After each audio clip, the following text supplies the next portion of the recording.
Ce sont sur ces mots que la NASA a marqué l'histoire de la conquête spatiale en imposant sa puissance aux pays concurrents, et notamment à la Russie en pleine guerre froide.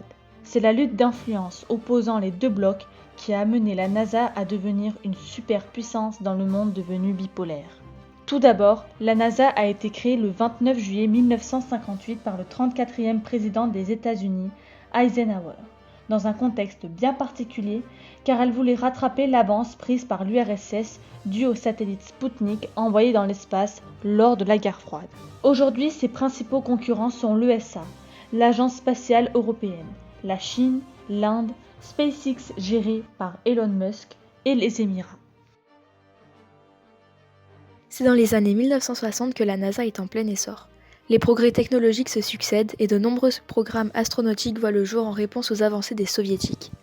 Lors de cette course contre l'URSS, le président Kennedy lance en 1961 son pays dans un programme spatial particulièrement ambitieux, qui est donc le programme Apollo. L'objectif de la NASA était l'envoi d'hommes sur la Lune d'ici la fin de la décennie, ce qui sera ensuite réalisé en juillet 1969, avec Armstrong.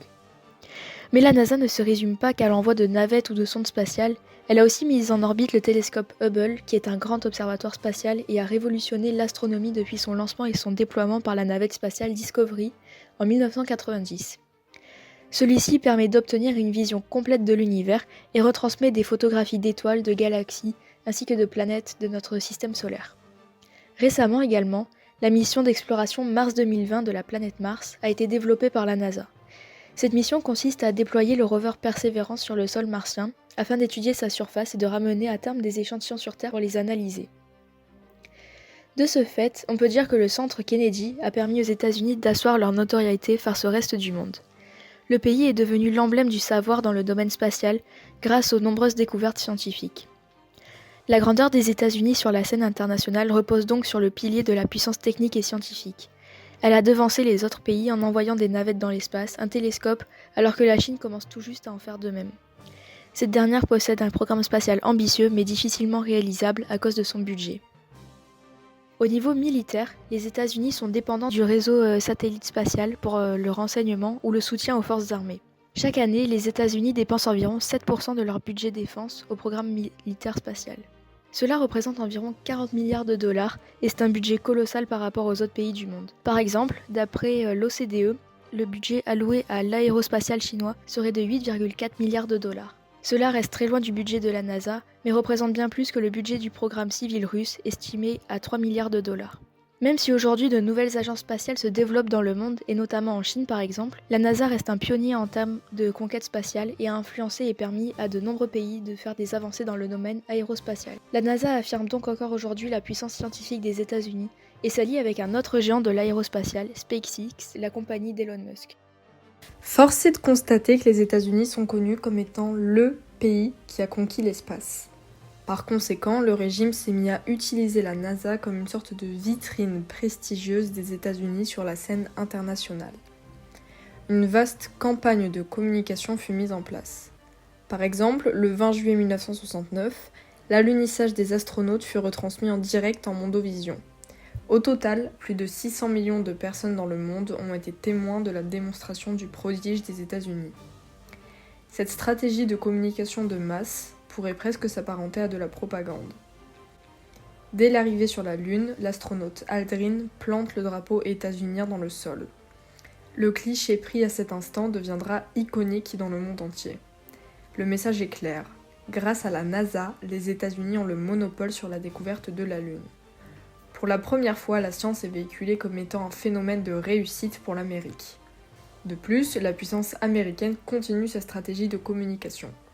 Par exemple, le véritable centre de lancement de la NASA, le John Kennedy Space Center, a été réhabilité en sorte de musée à grande échelle en 1979. Ce moyen direct permet de contribuer à la mémoire nationale. Enfin, la NASA est présente sur les réseaux sociaux.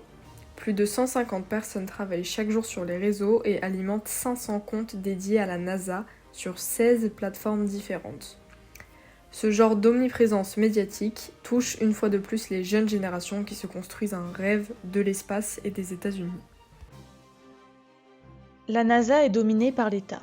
Il s'agit donc d'une entreprise fédérale qui est sous le contrôle des USA.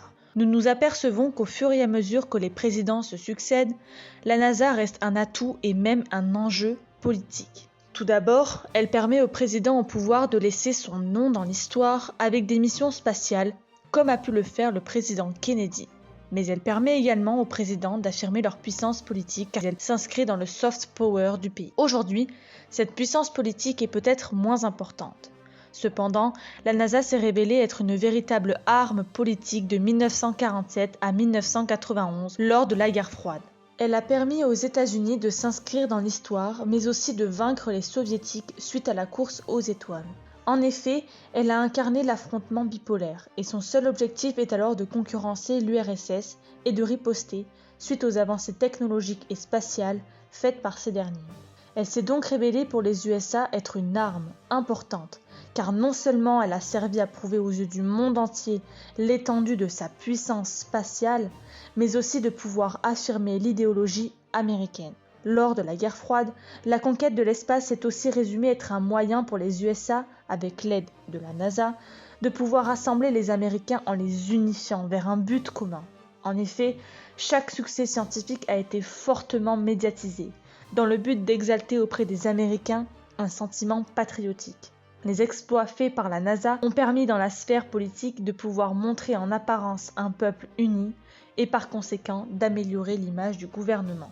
Une fois un président au pouvoir, des nouveaux projets sont accordés à la NASA. En effet, Donald Trump, le président le plus motivé depuis les années 2000 à reprendre le contrôle du monopole sur l'espace, a donc annoncé que les États-Unis allaient retourner sur la Lune. Le problème étant qu'aujourd'hui, à chaque fois qu'un projet de remise en route pour des missions spatiales est proposé par un dirigeant, le projet est refusé par le Congrès, car ils n'aboutissent à rien, coûtent beaucoup d'argent et ne font pas toujours leurs preuves. Nous voyons que la NASA est totalement dépendante de l'État et des ordres donnés par le gouvernement.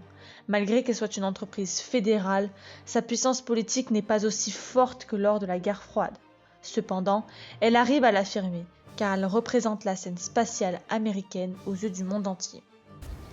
On doit aussi reconnaître que les États-Unis ont réussi à mobiliser toute l'économie d'un pays au service d'un défi spatial commun. Cette mobilisation, elle a d'abord été humaine, avec 180 000 personnes employées pour le programme Apollo. Ensuite, cette mobilisation elle a aussi été financière, avec 0,8% du PNB américain consacré à l'espace en 1965. Sur le graphique ci-dessus, on peut d'ailleurs constater que le budget spatial accordé à la NASA est encore aujourd'hui supérieur à de nombreux pays. Par exemple, en 2017, il était même 8 fois plus élevé que celui de la Russie. Cependant, il est vrai qu'il existe des limites économiques dans la superpuissance de la NASA. Depuis la fin des années 80, les programmes spatiaux sont remis en question, car ils sont trop coûteux et ils divisent la classe politique. On peut considérer que le secteur spatial aux États-Unis est en crise. Par exemple, en 2003, à cause de sa vétusté, la navette Columbia s'est désintégrée en plein vol, causant 7 morts. Cela a mis en lumière le problème de l'usure du matériel spatial que les États-Unis n'avaient plus les moyens d'entretenir. Cet accident a montré que les programmes spatiaux n'étaient plus viables économiquement parlant.